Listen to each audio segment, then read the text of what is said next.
नमस्कार,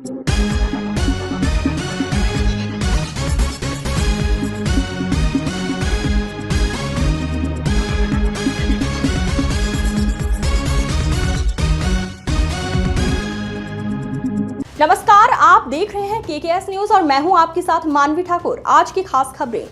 सहायक श्रम आयुक्त प्रशांत कुमार ने जनपद हरिद्वार के सभी श्रमिकों से अपील करते हुए कहा कि वर्तमान में नॉन इंजीनियरिंग उद्योगों जैसे फार्मा कंपनियां, फूड कंपनी आदि में अकुशल श्रमिक का कुल वेतन 13,018 रुपए है, जिसमें पीएफ AESI काटने के बाद रुपए 11,358 रुपए मिलते हैं। इसी प्रकार इंजीनियरिंग उद्योगों जैसे बाइक निर्माताएं, गाड़ी निर्माता आदि में वेतन रुपए 13,800 है। उन्होंने कहा इस समय कुछ श्रमिकों को अफवाह भ्रम के कारण ये दुविधा हो गई है कि संभवतः केंद्र सरकार ने वेतन बढ़ा दिया है, जिससे संबंधित कुछ फोटो AI से बनाकर सोशल मीडिया पर अपलोड किए जा रहे हैं। ये स्पष्ट करना है कि अभी केंद्र सरकार द्वारा ऐसा कोई भी आदेश जारी नहीं किया गया है। भविष्य में यदि ऐसा कोई आदेश जारी होता है और उसे राज्य सरकार जैसे ही लागू करेगी, वैसे ही तत्काल कंपनियों से उसे लागू कराया जाएगा। परंतु वर्तमान में नॉन इंजीनियरिंग उद्योगों का वेतन 13,018 रुपए ही है। इसमें ESI EPF की कटौती के पश्चात रुपए 11,358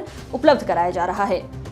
उन्होंने सभी श्रमिक भाइयों एवं बहनों से अपील करते हुए कहा है किसी भी प्रकार के अफवाह बहकावे में ना आए। यदि कोई भी समस्या है तो कभी भी श्रम विभाग में आकर संबंधित अभिलेख दे सकते हैं। इसके अलावा भी यदि कोई अन्य समस्या जैसे ओवर टाइम, बोनस, एरियर आदि हो तो निसंकोच कार्यालय उपश्रम आयुक्त कार्यालय हरिद्वार में केवल 5 श्रमिक प्रतिनिधि उपस्थित होकर शिकायत कर सकते हैं। सभी समस्याओं को निराकरण किया जाएगा।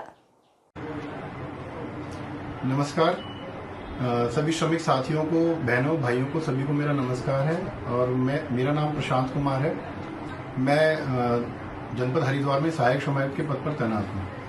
जैसा कि आप सभी को विदित है कि पिछले कुछ समय से हमारे जनपद हरिद्वार में स्थित जो हमारे औद्योगिक प्रतिष्ठान है उसके कुछ श्रमिकों के मध्य भ्रम की स्थिति उत्पन्न हो गई है। काफ़ी अफवाहें उड़ी हुई है कि वेतन बढ़ा दिया गया है, वेतन को बढ़ाकर उसकी सीमाएं काफ़ी हद तक बढ़ा दी गई हैं। ऐसा कुछ नहीं है। उसके संबंध में स्पष्ट करना चाहता हूं कि हमारे जनपद में कार्य कर रहे जो श्रमिक हैं उनके लिए न्यूनतम वेतन का निर्धारण सरकार के द्वारा जो किया गया है वो 13,018 रुपये है, जिसमें कि महंगाई भत्ता भी शामिल किया गया है।